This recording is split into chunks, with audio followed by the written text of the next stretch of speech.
Welcome to Cooking with Dave and Audie. I'm Dave, that's Audie. Today we're making cheese.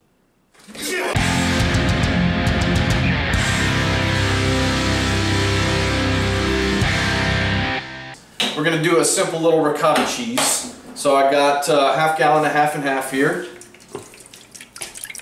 And then I've got a quart of buttermilk. So that's 2 parts half and half, 1 part buttermilk.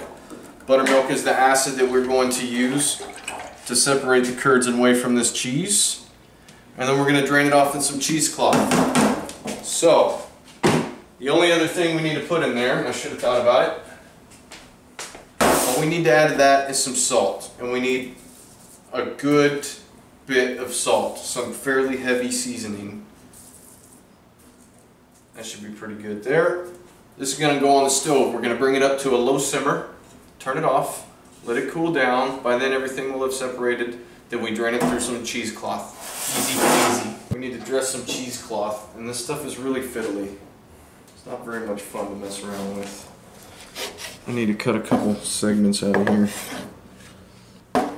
Why are you using it? So we need to drain the cheese through it to separate the liquid from the solids.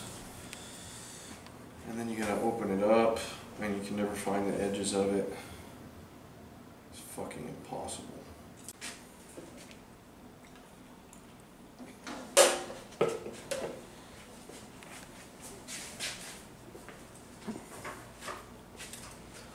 Okay. You can't really overcook this unless you scald it, scorch it on the bottom, burn it.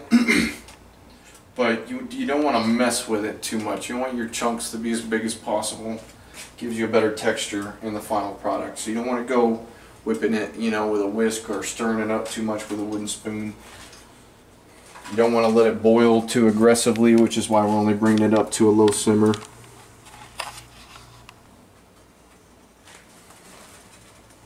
Yeah, that's separated. So we're just going to leave that on the side to cool down a few minutes. Quick little smoke break, and then we drain it off. How long do you think, just till it's above room temperature but not boiling hot? Yeah, you don't want it to be super hot because some of your curds, if they're too hot, can kind of melt through your cheesecloth if you don't have a whole bunch of cheesecloth, and I don't. Our cheese is done, separated. We let it cool down a few minutes. It's not piping hot anymore. Like I said, be sort of gentle with it.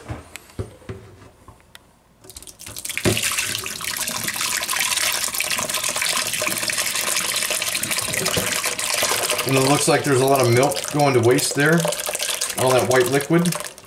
That's the buttermilk. Because the buttermilk's not going to separate. It's only going to separate our half and half.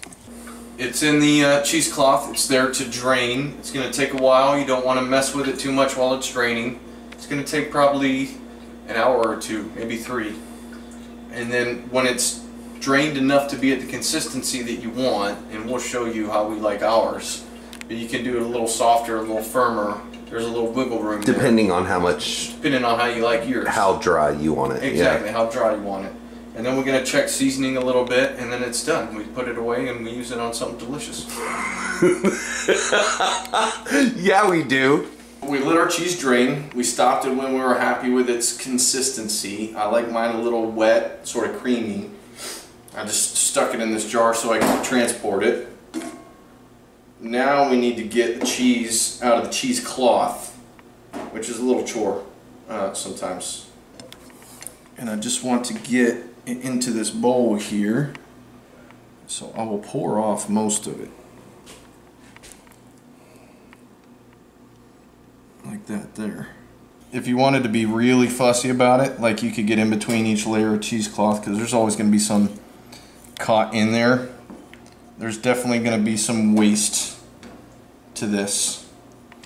And we started with a half gallon of half and half.